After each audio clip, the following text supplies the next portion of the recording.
kabajamtootaa fi daawwattootaa fi hordoftoota maatii superstar taatan kabajaa fi jaalalteenya bakkuma isin jirtanitti isin haadha qabdu isin jenna. Har'aan tana waan ajaa'ibaa gammachuu isin keenya jennee dhufnee jirra. Maali haala qilleensaa maaltu jira? Wantoonni deemaa maaltu jira?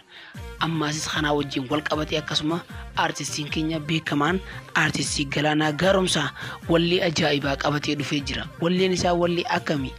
Maal ergiti? Ergaa dhaamsoo maal qabdi kan jettu waliin laalla turtiin keessan nu faana tura. Dabalataan ammoo warroottan chaanala keenyaaf haaraa taatan subscribe godhuudhaan maatii chaanala keenyaatti dabalamaan affeerraa kooti. Egaa daawwattootaa fi hordoftoota kiyya arraan tana qophii nuti qabanne tana keessatti wantoota addaa agartan jennee isiniif himnee turre. Qophiilee kanneen keessaa ammoo wallee artistii Galaanaa Gaaromsaa wallisaan keenya beekamaa fi kabajamaa fi jaallatamaan wallee inni sirbee keessatti wantoota adda addaa tan aadaa teenya guddisuu fi mallattoolee eenyummaa keenyaa kan ibsitu hedduu fayyadamee ture.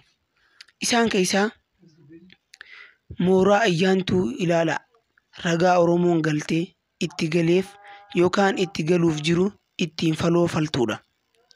Mallattoon akka horsii fakkaatu tun tan mul'atu tun isii tana jechuudha. Raagni alangeen teessoo allayyaa yookaan qarree galaanaa irraa teessu kun waan hedduu nama tilmaamsisu. Bubbeefis saaxilamtuudha. Kuftuu galaanichaatti dhidhimti. Garuu alangeen ulfoo ulfina Oromootu irra jira. Harki irra kaa'es fuudhuuf yoo hiixatu mul'ata. Ni fudhataas hin fudhatu. Garuu hin mul'atu. Sun ogummaa aartiif raagaatiin dhokfameera. Teessoon kun qarree irra teessee jirti. Alangeen heerri tumamee seerri ittiin lallabamu baattee mul'atti. Alangeen ulfoo seera bulchiinsa gadaati. Yakki raawwatame alangee qabatanii muru. Walluu Galaanaa Gaaromsaa keessatti walaloo fi daloon hedduu ergaa guddaa qaba. Daayirektarri keenya gameessi amansiisifaa hojii go'umsa isaa itti argisiisedha. Ammee nuuf jiraadhu galatoomi. Galoon galaa sabaati. Ammeen nu amansiifteetta. Garanumaan ammaas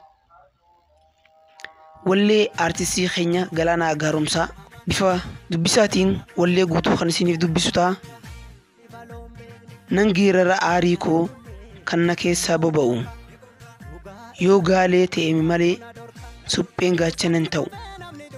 Leenca ta'ee dhaladheen hodhollee immoo ta'aree namni bakakkaa beeku dibbeen daannaan naaree ijoollee biyya kootii gugurraa mataan furaa eenyutu eenyuun haalee maali hirbuun gaafa duraa osoo birbirsi jiru maaltu faarsa migira na nyaartullee hin na'u goonka dhugaa irraa maaltu na dhorka eessatti kufe namni dhugaaf guule galgalee hin tolu namni sobaaf duule. Obsi daangaa darbu qaba harki bokkuu qabu booddees numo qaba naatu si baata siitoof dadhabaa obsuu fi dhoksuu koo dabuma seete ni beekti garaan koo akkana goote sibiilallee sibiilaatu qaraa dhugaan namaa galgala galaa haadhaba cabsaa inni karaa beeku haqatti hin dabu namni haqqii beeku sangaan osnaan iyyite qacceenii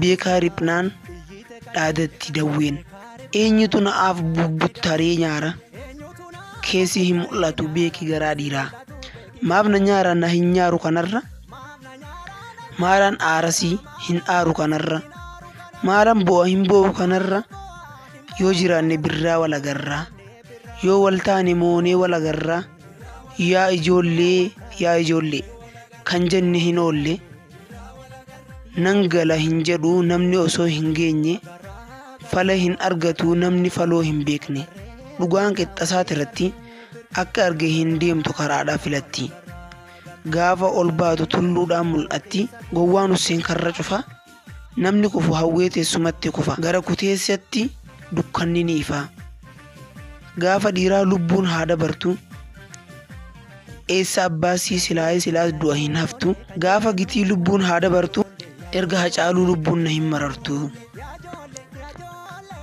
kana fakkaatti walleen artistii keenya kabajamaaf jaalatamaa artistii Galoo yookaan Galaanaa Gaaromsaa walleen inni hojjetetun wallee akkaan ergaa guddaa of keessaa qabu aadaa teenyaa fi wantoota garaagaraa hedduu isii keessatti ibsama ergaa baay'ee qaba viidiyoo kana like share subscribe godhuudhaan akka aadaa keenya irraa barattan waliin gaan isin jaa galatoomaa viidiyoo kanaas like share godhaa maatii keenya dabalamaa subscribe ta'a godhaadhaa dabalamaa